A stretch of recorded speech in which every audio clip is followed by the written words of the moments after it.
Morning! Ang aking kaganapan ngayon ay good morning sa lahat.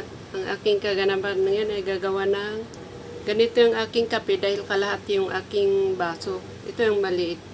So, lagyan natin ng mainit na tubig.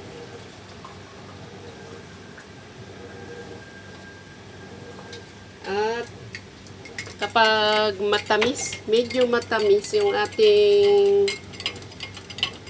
tinapay, mas maganda, mas mabuti daw na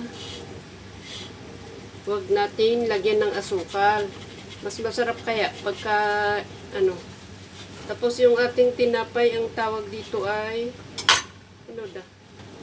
sabi niya apricot. Wala naman ako nakikitang apricot ay ano ba yan, parang tinunaw ata. Wala namang apricot parang lang yan, syrup na wala namang apricot. Ako nadaya, ewan. So, at saka isang itlog yan. Main daw tayo ng itlog paminsan-minsan, at least 3 times a week, 2 times, 1 time. Mahal ng itlog yan. So, good morning. Ito ang aking kaganapan ngayon.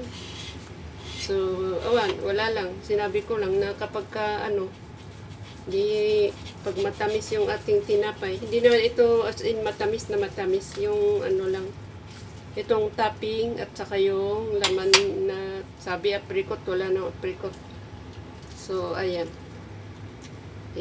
Mas masarap naman pag kamay-kamay na lang. So, walang tinidor. So, kain na po tayo. Ay, magpasalamat muna.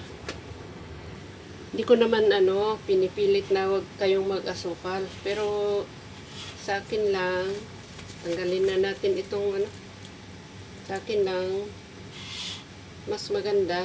Diba sabi nila, asukal, too much sugar is not good. So, ganun. So, ayan.